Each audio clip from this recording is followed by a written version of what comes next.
How many spirits are here? For thousands of years, over many cultures that have never been connected together, everyone shares stories of spirits, ghosts, poltergeists, spectral beings, astral critters, demons, and other such figures. But today, we're starting the journey of a new series here. A series to investigate spirits in general, particularly those that are always crying out two words in many languages, but we all know them as "help me." Are they real? We're going to look at all the scientific evidence, different methods, modes, and platforms of studying such evidence and recording evidence, and see if maybe we can answer that call of "help me." Welcome to Voiceless.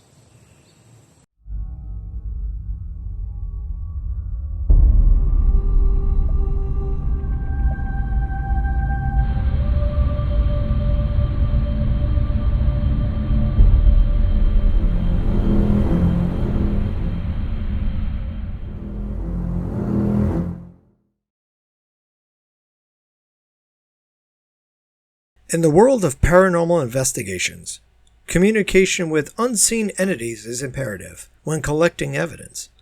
There are two types of spirits: residual, where they are repeating actions from the past, unaware of the living around them. And then there are the intelligent, the beings that interact verbally, visually, and physically.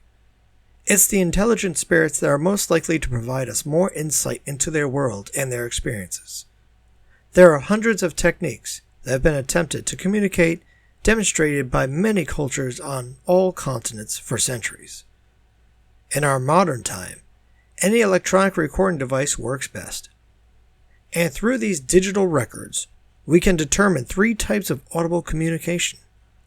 The two most common are EVPs, electronic voice phenomena, and then there are DEVs or DVs, disembodied voices. While EVPs go unheard only to be discovered after reviewing the evidence, disembodied voices are audibly heard by the investigators and confirmed after playback. Here's an example of both.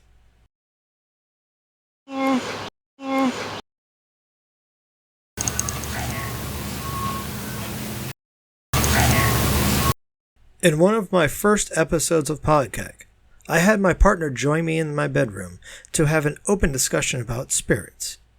We used this, a blue snowball mic, that can record two-way into one device.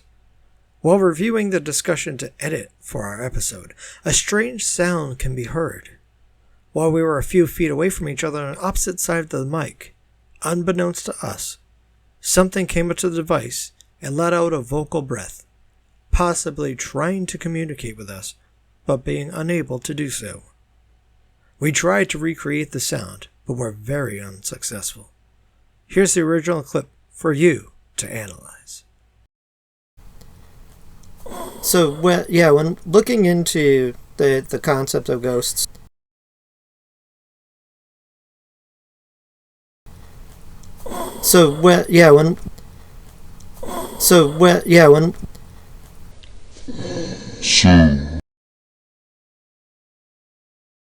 the third audible communication is through an active digital device such as a spirit box or an Oculus.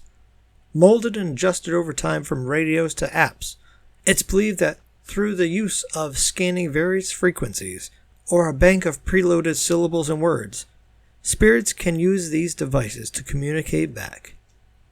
The use of a litmus test is best when proving strong evidence with repetition and direct answers to questions. Even then, it's open to interpretation. Here's one brief moment I had one summer afternoon in 2020 while sitting alone in Swan Point Cemetery on the east side of Providence. Bridget? Bridget? Bridget? In upcoming episodes of Voiceless, we'll be examining more of the spirits that wander Swan Point, who might include members of the Aldrich, Sprague, Lippitt, and Metcalf families, T.F. Green, and possibly H.P. Lovecraft himself. For now, we're going to examine evidence I've collected both in Rochester, New York in 2020 and Coventry, Rhode Island, 2021. Both sites are historical and well known for their spiritual activity. One is outside a castle wall, the other inside a house that's over 300 years old. Just across the street from Lake Ontario, tucked between the small lakes of Eastman and Durand, there stands an odd structure in the Irondequoit section of the greater Rochester area. When approaching, it looks like the remaining wall of a centuries-old castle or fortress. The truth of the matter is, the stone structure is not any of that, nor a part of any old manor. It is believed to be the last of a post-Victorian-style dining hall for vacationers that inevitably succumbed to the Great Depression.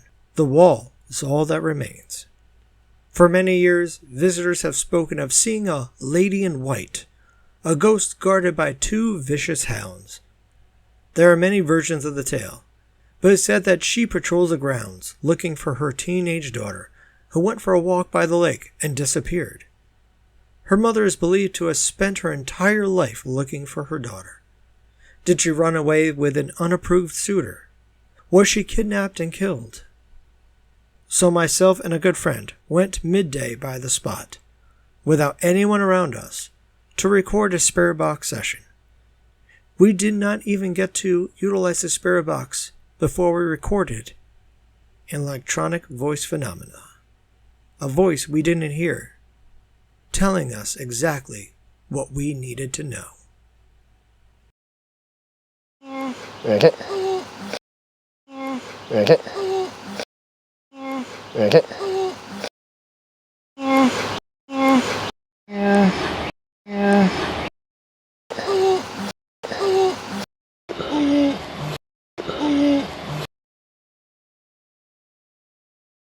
Anyone want to say hello?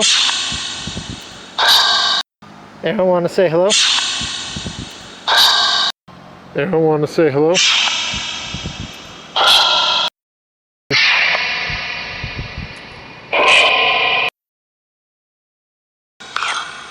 Hello? It sounds like an echo of Bill. Yeah, I heard Bill. Hello? It sounds like an echo of Bill. Yeah, I heard Bill.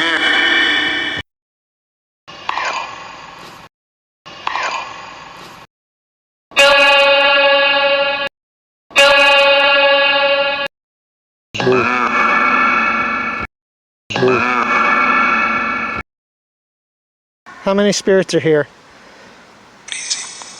How many spirits are here?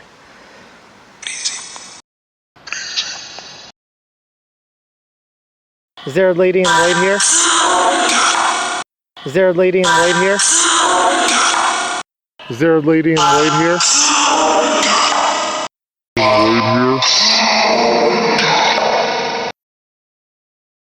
We later walked the grounds, asking various questions, and received some intriguing answers that were repeated. Here are some of those spirit box voices, and pay close attention to the end, as two key words came up. Are you hurting?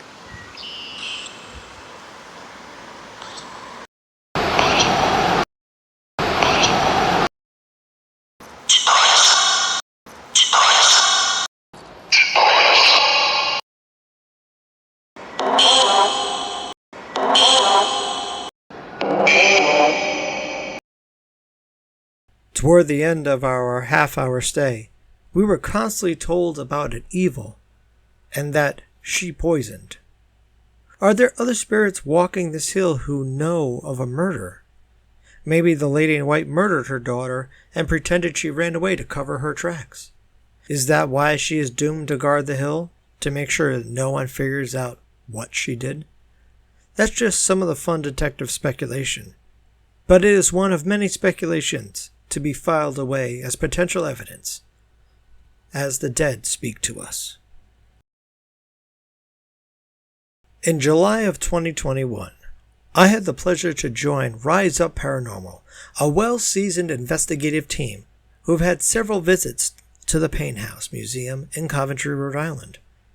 This house has existed since 1691 and has expanded and been updated on the most minimal level for the next 300 plus years to preserve its colonial aesthetic.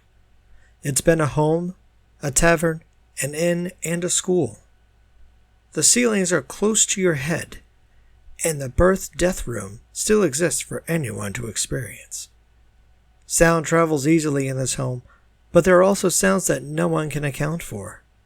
Here are some of those examples of those DVs and EVPs that were confirmed and discovered that night. Mind if I get up and go look? Yeah, I don't know what that is.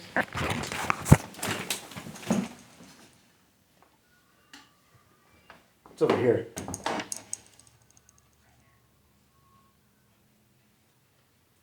Someone just say right there. I could have swore I heard a woman's voice and I go, right there. It's over here.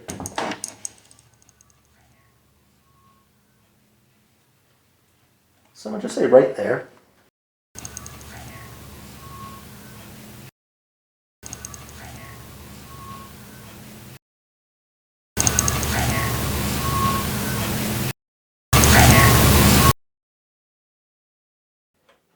A, B, C, D, E, F, G, H, I, J, K.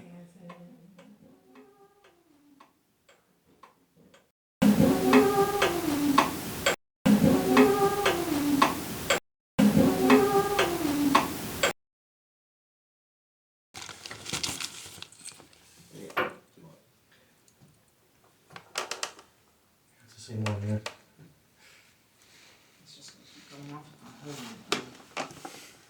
Actually got a little toy kitty here.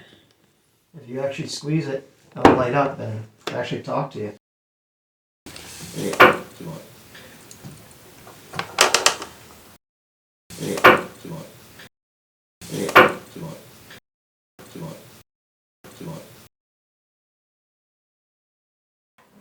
What is 1 plus 1?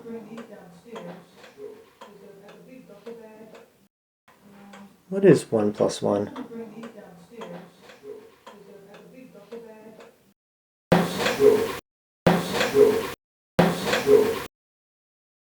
All of what you have heard is open to interpretation. All we can do is analyze and try to expand our understanding of shared and recorded experiences.